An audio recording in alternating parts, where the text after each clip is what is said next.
बिस्मिल्लाहिर्रहमानिर्रहीम। Multiple knowledge with Suhaib में खुश आमदीद। मेरे देखने वालों को मेरा अस्सलाम वालेकुम व रहमतुल्लाहि व बरकातहू। आज दोस्तों हम बात करेंगे कि हमारा प्रैक्टिस सेशन किस तरह का होना चाहिए। हमें प्रेशर को रिलीज करने के लिए हमारा प्रैक्टिस सेशन कैसा हो कि हम मैच में जाएं तो हम प्रेशर को रिलीज करके हम अच्छी से अच्छी प्रैक्टिस करें। देखिए जी, मैं पहले बता चुका हूँ ये बात कि नेट के अंदर 3 से 4 घंटे प्रैक्टिस करना वैसे ही है जैसे बिल्कुल दिन भर हाथ में किताब लेके पढ़ना, ना कि पढ़ना भी उसे याद भी करना। हमारी बैटिंग प्रैक्टिस कैसी होनी चाहिए और हमारी बॉलिंग प्रैक्टिस कैसी होनी चाहिए। देखिए, बहुत सी ऐसी चीजें होती हैं जो कि यहाँ पे खड़ी होकर नहीं बताई जा सकती, जो कि ग्राउंड के अंदर ही बताई जा सकती हैं। लेकिन मैं आपको कोशिश ये करूंगा कि वक्त कम है और आपको मैं बेहतर से बेहतर सजेशन दे सकूं कि हमारी इस वक्त प्रैक्टिस सेशन क्या होना चाहिए। देखें, प्रैक्टिस सेशन हमारा ऐसा होना चाहिए कि हमारे लिए ग्राउंड जो है वो ओपन होगा। ओपन ग्राउंड की हमें सेंटर विकेट चाहिए होगी और हमारे पीछे जो हैं वो नेट्स नहीं लगे हुए होंगे। हमारे जो बैट्समैन हैं वो 5 से 6 तैयार रहेंगे और सामने जो बॉलर्स हैं वो 5 से 6 तैयार रहेंगे। और बैट्समैन जो है वो पहली बॉल से बॉलर को हिट करेगा, ना वो सिंगल पे जाएगा ना वो ग्राउंड शॉट खेलेगा, वो सिर्फ हिट करेगा।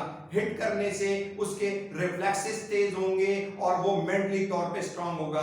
और हमारी मैच प्रैक्टिस मैं नहीं कह रहा हूं, अगेन मैं ये बात कह रहा हूं कि मैं मैच प्रैक्टिस की बात नहीं कर रहा हूं। मैच प्रैक्टिस इस भी होना भी अच्छी बात है, इज टोटली डिफरेंट। लेकिन मेंटली तौर पे टफ करने के लिए हमारी किस तरह की प्रैक्टिस होनी चाहिए, हमारे प्लेयर्स के रिफ्लेक्सेस कैसे तेज होने चाहिए और हमें प्रेशर में कैसे बॉल करनी चाहिए कि जब मैच के अंदर प्रेशर पड़े और हमें बाउंड्रीज बचानी है तो हमें उसकी प्रैक्टिस करनी चाहिए, ना कि हम मैच प्रैक्टिस करें और नेट प्रैक्टिस करें। इससे हमें कुछ हासिल नहीं होगा, दिन बहुत कम रह गए हैं। तो मैं आपको बताता हूं कि हमारा प्रैक्टिस सेशन कैसा होना चाहिए। हमें एक ग्राउंड के अंदर, हमें ओपन ग्राउंड के अंदर सेंटर की विकेट चाहिए। फील्डिंग हमारी बिल्कुल मैच वाली होगी। बॉल हम सिर्फ नया इस्तेमाल करेंगे। 5 से 6 बैट्समैन जो है वो हमारे तैयार रहेंगे और बॉलर के अंदर जो बॉलर बॉल कराएगा उसका जो गैप है वो 3 से 2 सेकंड के दरमियान होगा। बैट्समैन सामने से सिर्फ और सिर्फ हिट करेगा, ना कि बॉल को लेफ्ट करेगा और ना कि वो बॉल को रोकेगा, और उसे सिर्फ हिट करना है। इससे उसको पता चलेगा कि उसके रिफ्लेक्सेस कितने अच्छे मैच के अंदर वो काम कर रहे हैं और बॉलर को इससे ये पता चलेगा कि मुझे बैट्समैन को बॉल किस जगह फेंकनी है कि ये मुझे हिट ना मार सके। इससे बैट्समैन के रिफ्लेक्सेस अच्छे होंगे और वो मेंटली तौर पे टफ होगा। और इसी तरह से बॉलर को ये बात पता चलेगी कि मुझे बॉल बचानी है, रन मुझे बचाना है और मुझे आउट भी करना है। तो उससे उसको ये आइडिया होगा कि मुझे बॉल कहां फेंकनी है।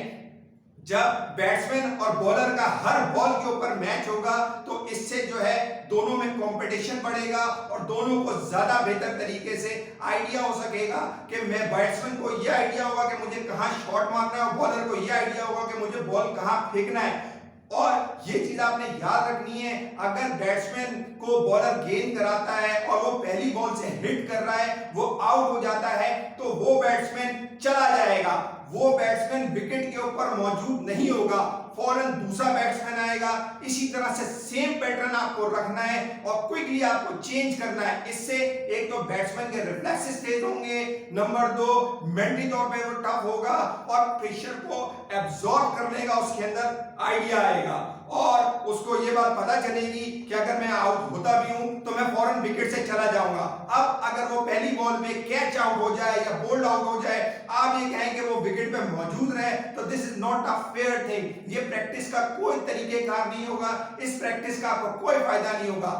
बैट्समैन किसी भी सूरत में बॉल को लेफ्ट नहीं करेगा, बॉल के ऊपर सिंगल नहीं लेगा, सिर्फ और सिर्फ उसको हिट करनी है। जो बॉलर सामने से बॉलिंग कर रहे हैं उनका जो गैप होगा वो 2 से 3 सेकंड का होगा। बॉलें सिर्फ नई की नई इस्तेमाल होंगी और पहली बॉल से हिट करनी है।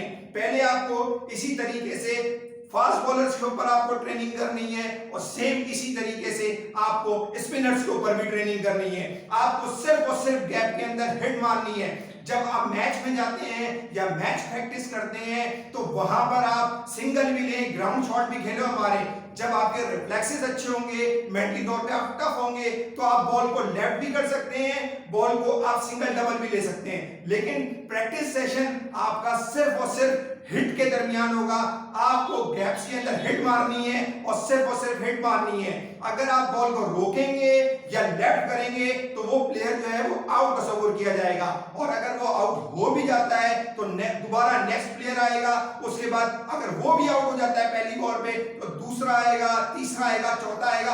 आपको इसी तरह से जो है वो मुसलसल करते रहना पड़ेगा। अगर एक ही बैट्समैन को 2-2, 3-3 घंटे बैटिंग कराते रहेंगे या 10 से 15-20 मिनट बैटिंग कराते रहेंगे तो कोई फायदा नहीं होगा, ना इसके अंदर उसके रिफ्लेक्सेस तेज होंगे, ना वो मेंटली तौर पे टफ होगा। तो मैंने आपको आज बता दिया कि रिफ्लेक्सेस को तेज करने के लिए, मेंटली तौर पे टफ होने के लिए आपको क्या करना चाहिए। और अभी दिन बहुत करीब है और आपको ज्यादा से ज्यादा बैटिंग और बॉलिंग की प्रैक्टिस करनी चाहिए, ना कि आप फील्डिंग की करें। आप अगर फिजिकली फिट हैं और आपके अंदर दम है तो आप ऑलरेडी मैच के अंदर ऑलरेडी अच्छा करेंगे। आपको सबसे ज्यादा इस वक्त अपने रिफ्लेक्सेस के ऊपर काम करना है, मेंटली तौर पे टफ होना है और बॉल फेंकने का आइडिया आपको करना है। बॉलर्स को मैंने अपनी वीडियो में बता दिया है कि उन्हें आउटसाइड दी ऑफ स्टंप पे गेंद मारनी है और उन्हें सिर्फ कट के ऊपर जाना है, चाहे हमारा स्पिनर हो चाहे हमारा फास्ट बॉलर हो, उसको सिर्फ और सिर्फ कट के ऊपर जाना है, प्लेयर्स को कट खिलाना है।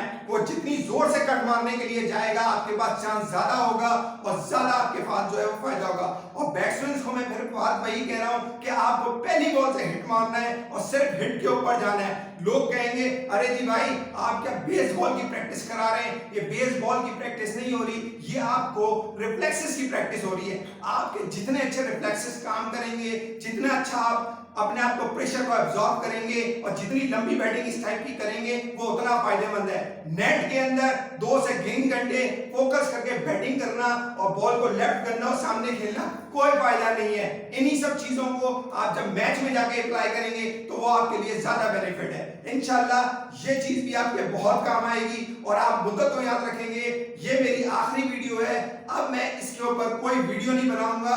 2020 वर्ल्ड कप के हवाले से मैं जितनी सपोर्ट कर सकता था मैंने आपको की। मैंने अपनी तमाम video toss, batting setup, bowling के बारे में, ग्राउंड के बारे में मैंने आपको तमाम चीजें आपको बता दी हैं। इंशाल्लाह अल्लाह ताला पाकिस्तान का हामी और नासिर और इंशाल्लाह पाकिस्तानी ये वर्ल्ड कप जीतेगा। पाकिस्तान जिंदाबाद।